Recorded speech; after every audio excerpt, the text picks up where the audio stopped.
ಲೇ ರಜಾ, ಆ ಪಪ್ಪ. ನಿನ್ ತಿಕ ತೊಳೆದು ಈ ಕೈ ಸೌದೋಯ್ತು. ನಿನ್ ಬೆನ್ನುಜ್ಜಿ ಈ ಕೈಯೂ ಹೋಗ್ಬಿಟ್ಟೈತೆ. ನಿಮ್ಮ ಅಮ್ಮನ ಹತ್ರ ಸ್ನಾನ ಮಾಡಿಸ್ಕೊಳ್ಳೋದಲ್ವೇನಾ? ಪಪ್ಪ ಸ್ವಲ್ಪ ಈ ಕೈ ಉಚ್ಚು ಪಪ್ಪ. ನೋಡಿ ಸ್ಮೂತ್ ಉಜ್ತಾ ಇದೆಯಾ ಪಪ್ಪ. ಈ ಕೈ ನೋಡು ಪಪ್ಪ. ಏನಾಯ್ತು?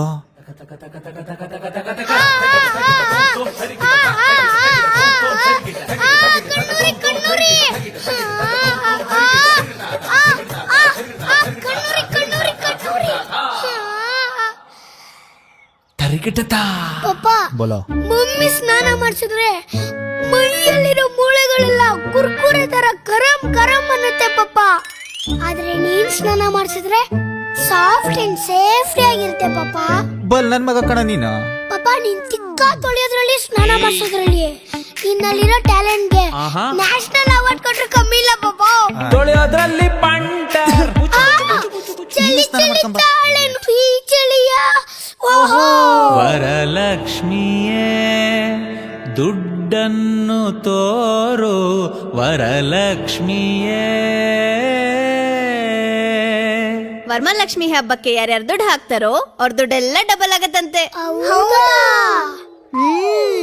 ತಗೋ ಪುಟ್ಟ, ಹಾಕು. ದುಡ್ಡು ಡಬಲ್ಲು, ದುಡ್ಡು ಡಬಲ್ಲು.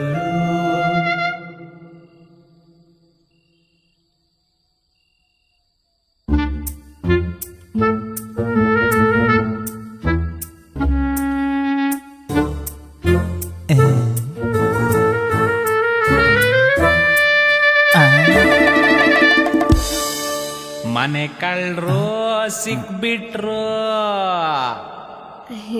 ಹ್ಯಾಪಿ ವರಮಹಾಲಕ್ಷ್ಮಿ ರೀ.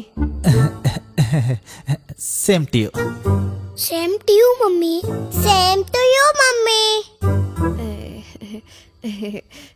ಥ್ಯಾಂಕ್ಸ್. ಇವತ್ತು ಅನ್ನ ಮಾಡುವ ವಿಧಾನವನ್ನು ಕಲಿಯೋಣ. ಮೊದಲಿಗೆ 2 ಕಪ್ ಅಕ್ಕಿಯನ್ನು ಹಾಕೋಣ. ಆ 2 ಕಪ್ ಅಕ್ಕಿಗೆ 4 ಕಪ್ ನೀರನ್ನು ಹಾಕೋಣ. ರುಚಿಗೆ ತಕ್ಕಷ್ಟು ಉಪ್ಪನ್ನು ಹಾಕಿ ಮುಚ್ಚಳವನ್ನು ಮುಚ್ಚಿ. ಅಯ್ಯೋ, ಸ್ವಿಚ್ ಆಫ್ ಆಗೋಯ್ತಲ್ಲ. ಎಷ್ಟು ವಿಷಲು ಅಂತಾನೆ ಗೊತ್ತಾಗ್ಲಿಲ್ಲ. 2 ಕಪ್ ಅಕ್ಕಿಗೆ 4 ಕಪ್ ನೀರು, 4 ಕಪ್ ನೀರಿಗೆ 8 ವಿಷಲು. ಹೈ, ಕಲ್ತ್ಬಿಟ್ಟೆ ಕಣೆ.